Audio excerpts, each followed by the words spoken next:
The will to succeed has always been the key to success for many people in the world.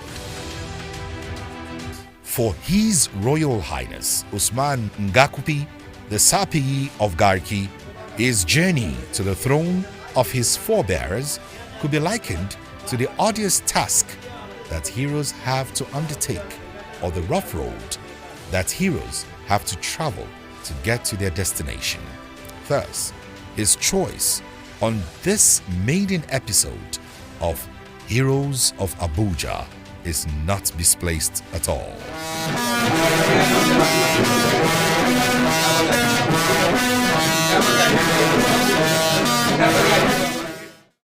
The creation of the nation's capital after the recommendation of the Justice Akinola Aguda panel led to the development of a vast virgin land in the heart of the country to ensure the aggregation of the vibrant and diverse culture of the indigenous people of the area.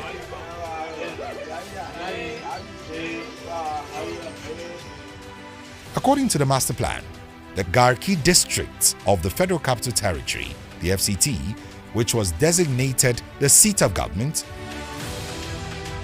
as it houses all the apparatus of government from the presidential to the National Assembly, the Judiciary Complex, and the Federal Secretariat, housing various ministries, departments, and agencies.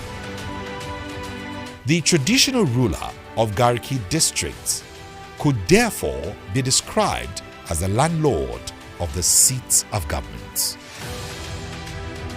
Successive monarchs superintending over the district have contributed to the development of the FCT, with the current Sapi playing a pivotal role in ensuring the current peaceful and harmonious living in his domain.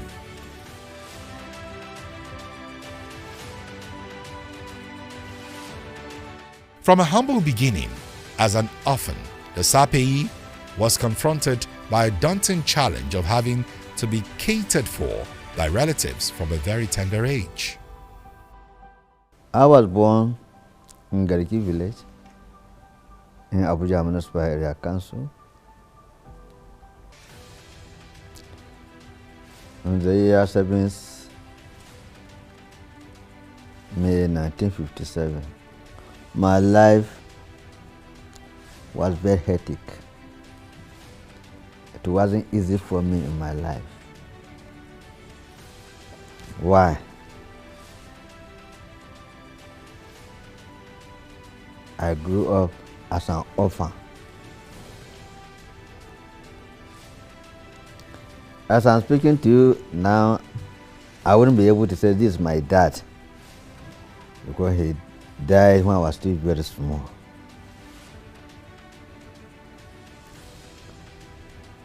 Well, at my tender age, I was admitted in the primary school here, earlier primary school, Garki under Abuja, which is now called Sleja. Between the year 1964 and 1970. At that period, when I was in primary 3, I lost my grandmom, the person who gave birth to my mom, and she was the one who was taking care of me. When I was in primary 5, I lost my granddad, who also gave birth to my father. He was one of the prominent persons within the community. He was averagely rich, a prominent person. He was also he was an artist. When they died, it wasn't easy. In my final year,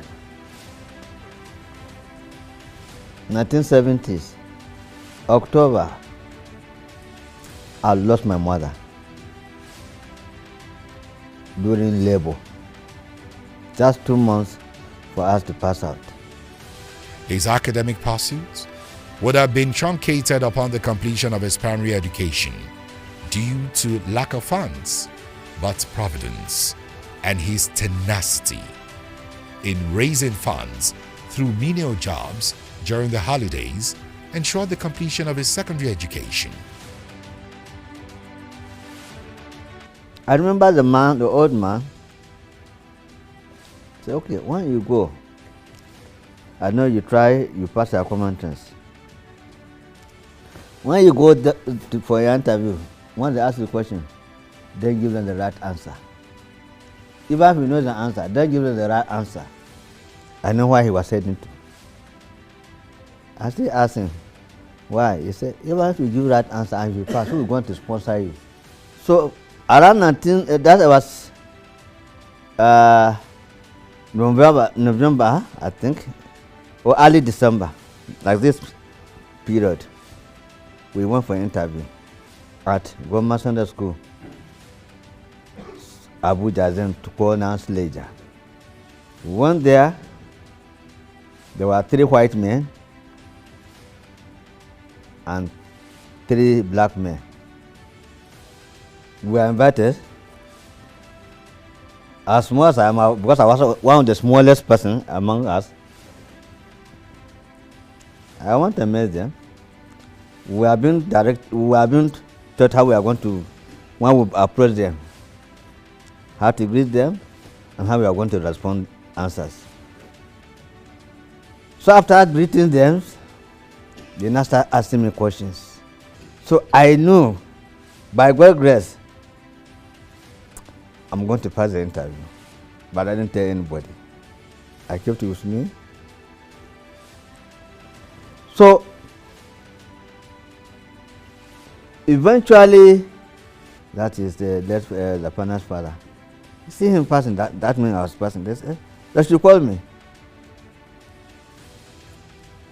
I come back. I went and greeted him. He said, are you come back from the farm? I said, yes. He said, congratulations. So, okay. The other people there, they were rejoicing. I said, what happened? I said, you have passed your interview. You have been admitted with government to Government Sunday School, which was Abuja.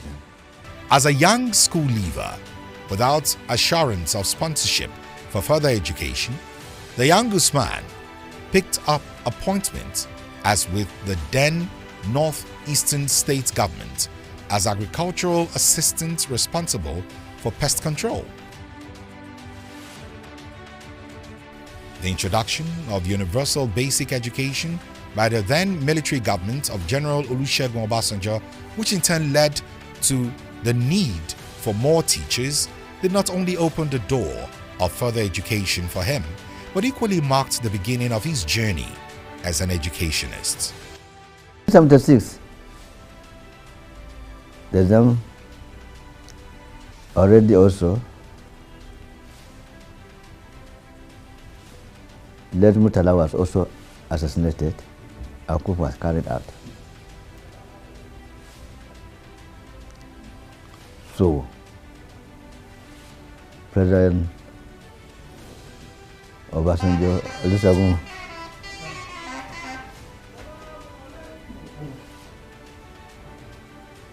took over, and the issue of UPE, Universal Primary Education, were established, and the manpower were not there. So they were not looking for what? For manpower. So there was some emergency colleges, teachers' colleges, re-established. And Doko, Government Teachers College, Doko Pavota, very close to Bida, was established in 1976. Well, and I said, okay, I don't need to waste time. Hence, I have a goal post for myself. How will I be able to further my education? I said, let me switch over. So we went for a year program as a teacher training. When we reached there, they said, okay, there are 3 major subjects you must pass. If you don't pass, you will not proceed. I said, okay. They said, 1, education. 2, English language. 3, maths, mathematics, and other people. I said, ha! I'm in trouble then. I'm in trouble. I said, well, no trouble. I started talking to myself, no trouble. I must have to pick interest and bend down. My dear, to cut the story short, I became one of the students that I was teaching my colleagues, maths.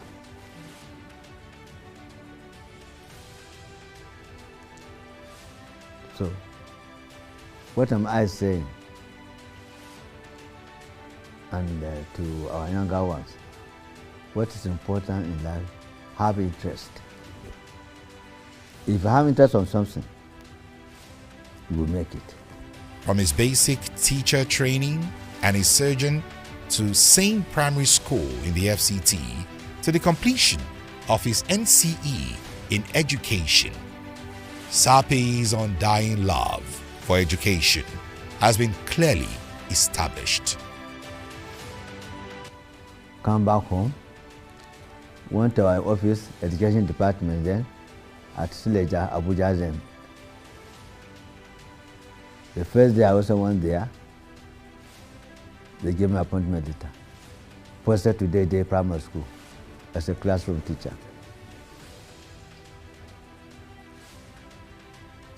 Having stayed there about 2 months, they sent another letter for me that I should go and mine and be posted. I've been posted, transferred to Guadampa Primary School as a headmaster. As small as I am, and no much experience, that's what I say. Okay, no problem. A life experience during his service year underscores his preservation for greatness by his creator. 1981, I said, okay, that board post, let him shift it. Where I went to Niger Secular Education, MENA, where I read geography, history. When I was there, I came out with a flying color. Then we were doing our service. There and then I was posted to Rivers State. Different environment. And my station, I have to take River Niger by flying boat to my station for only 1.5 hours. But that village name was called Ndoni. I made to understand the former governor of Rivers, Peter Odili, that is his own village. So there was no motorable road. It wasn't easy. Let me just tell you one story here, when we had that service. In those days, when we want to collect our monthly allowance, we have to travel to Port Harcourt. So when we came back, the day we want to collect our monthly allowance, that was the first day we have our passing that year.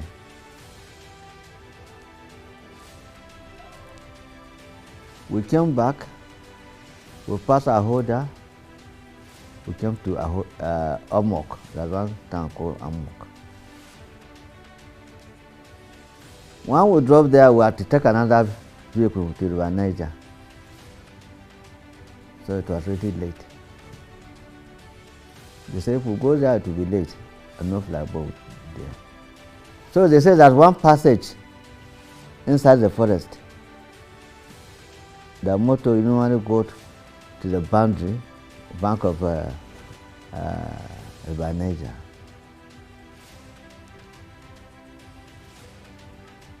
So we said, okay, we should join the vehicle. We took up a vehicle. We just walked about, I think it should be just about 20 kilometers. There was one river there. And that day there was heavy downpour of rainfall. So one time we saw 2 vehicles already past the canal, not as it did. We were 3rd vehicle. So we are at the start of dilemma. Do we make our U-turn or do we continue? So we said, okay. If I will make our U-turn, where we are going to pass night. So they say we can walk straight. So we walk inside that forest, whereby, because that Ndoni was being divided by this what did they call that? It's another stream, river dividing them. So you cannot cross unless you use local canoe. We arrive that village after 12 at night. So we have to go and knock at somebody's door. Came out, we introduce ourselves. We say we are living the other side. We have to get somebody to ferry us to the other side. Having arrived there, our school preparator was sitting down outside. And elderly man, he was 76 years there.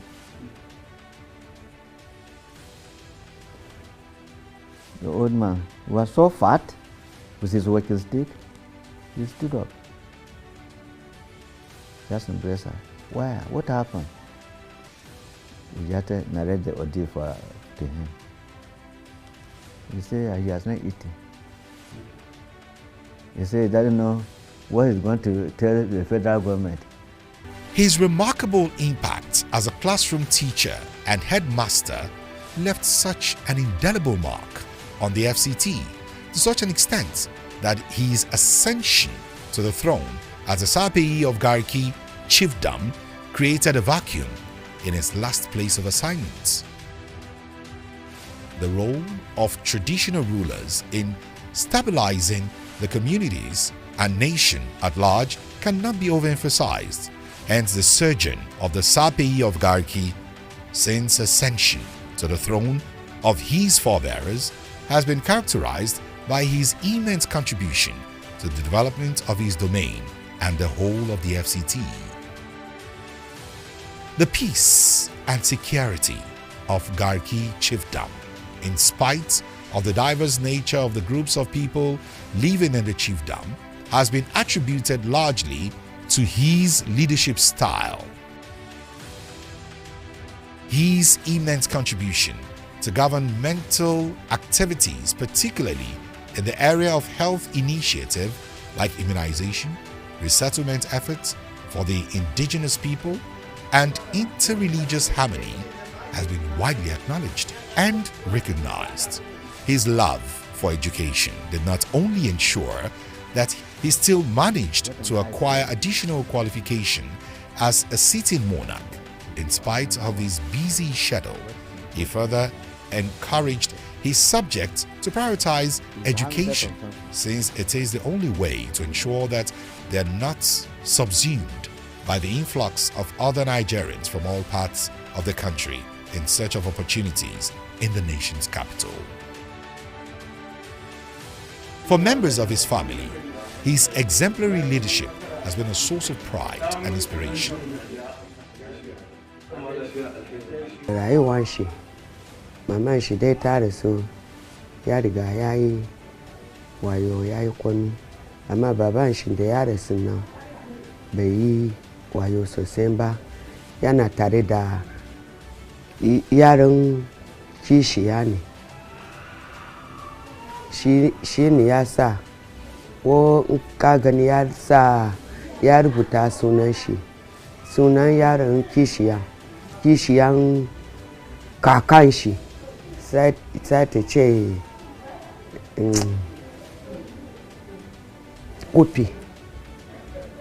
Da sunan baban shi Jiba ne, bai sa sunan shi ba. Abin da na sani ya yi kenan.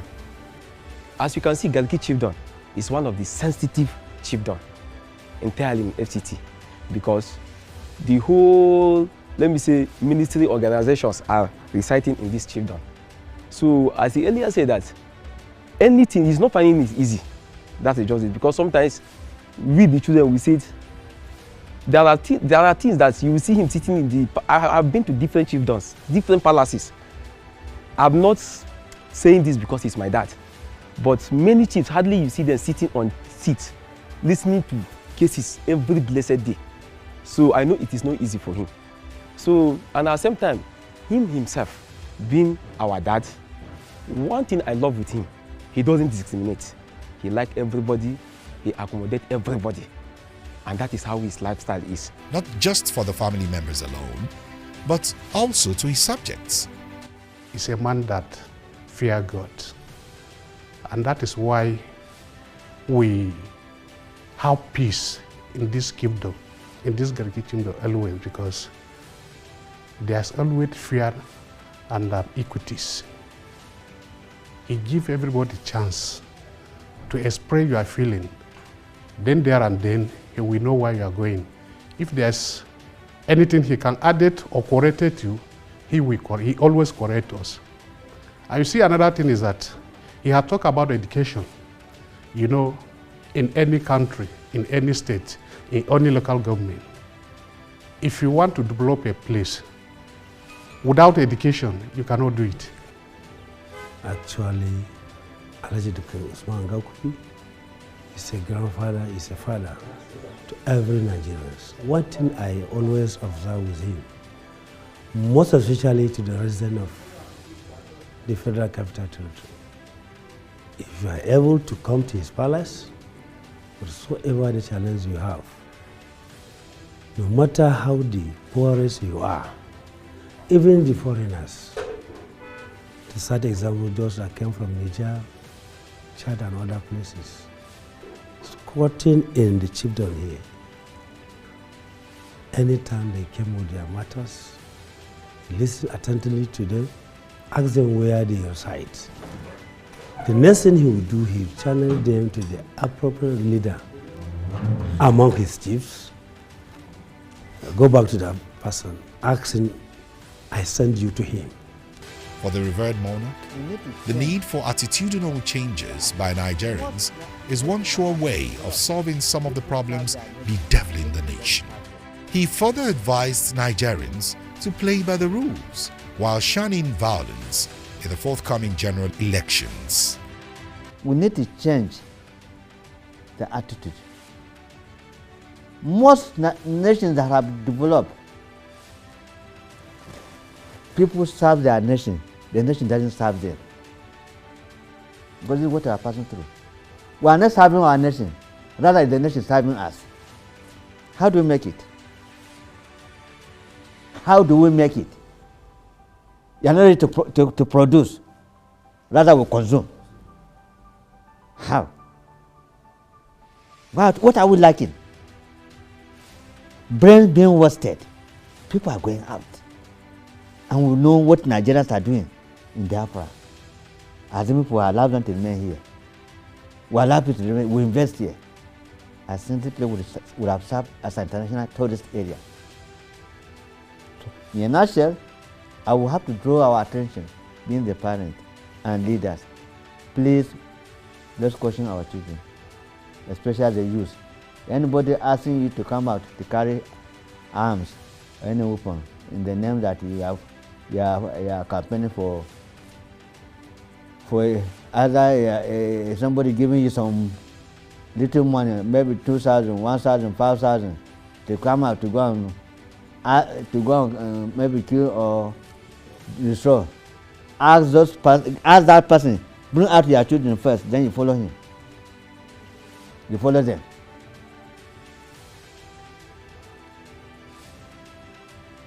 Ask that person who's asking you, let him bring out his own family, brothers and sisters, let them lead, then you can follow. If they cannot do it, then don't go. Because they kill you, it's just a matter of story. His love for his people and commitment to their cause, though has brought him in conflict with the authorities in the past, yet SAPEI has never failed to rise up in defense of their cause once the need arises. For His Royal Highness Alhaji Dr. Usman Ngakupi, the Sapi of Garki, his journey to the throne of his ancestors, though full of challenges, yet his contribution to the development of the nation's capital, first as a classroom teacher and headmaster, and then later as a foremost traditional ruler in the FCT, had cemented his place in the history of Abuja as undoubtedly one of the heroes of Abuja.